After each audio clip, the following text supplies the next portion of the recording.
tried to grow Tempranillo in California. They thought it had to do with soil types, but it didn't really work out too well. And thanks to our owner, Earl, and doing his research with his son, who's a renowned climatologist, they were able to find out this spot is a little bit more accurate to where we're looking at. If you look at a map, we're on the 42nd to 44th parallel, right in between there. Kind of draw a line all the way across the globe, it'll drop you right into La Rioja, parts of Spain, parts of Italy as well. And so those are the climates that we can replicate.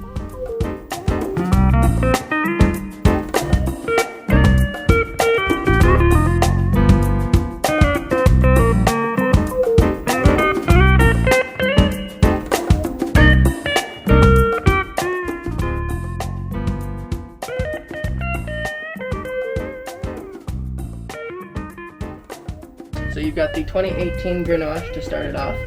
It's done in the Spanish style, even though it's a French grape. So we try and make it nice and fruit forward. In Spain, they actually serve it a little bit chilled and a lot during the summertime, so it's a really nice summer wine. We actually used to call it Garnacha by the Spanish name for a long time. We've actually flip-flopped back and forth, but we try and appease the American audiences because they seem to understand the Grenache a little bit better. You have the 2018 Tinta Amarela after that. Tinta Amarela is a Portuguese grape, and it's an ever-increasing rare grape. We don't get to see it all the time because it's a pretty labor-intensive grape to grow. One of the main reasons that we grow it is it goes into our port because we grow authentic ports here, but on its own it's a fantastic dry red. A lot of blue fruits to it that we don't get to see all the time. So I like to joke blueberries, mulberries, blue raspberries, even though there's no such thing. Really goes good with like a nice Thai dinner as well.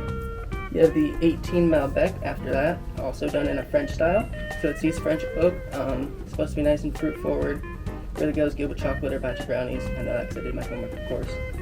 We have a 17 Syrah after that, also done in a French style, so it sees French oak and it's co-fermented with about 2% Viognier. We do that just to help accent the pepper flavor and kind of round it out a little bit. We've actually been growing Syrah just as long as Malbec and Tempranillo, all the way since 1995, even though Tempranillo is the whole reason that we're here. You have the Barrel Select there, which is our flagship Tempranillo. It's something we had started doing with, been continuing for 26 years now. It's kind of a staple of what we do. The whole reason that this winery is here in particular is to grow Tempranillo. Turns out we have a 92 to 95% climate match to La Rioja region of Spain, where it's authentically from. And so in having a very similar climate, we can grow it just as they did. And we're also the first in the States to do so. Last but not least, you have the 2018 Tannat. Tannat is a French grape. It actually gets its name from the word tannin. So it's one of the bigger, bolder reds that we do here. A lot of black fruit and a lot of mouthfeel.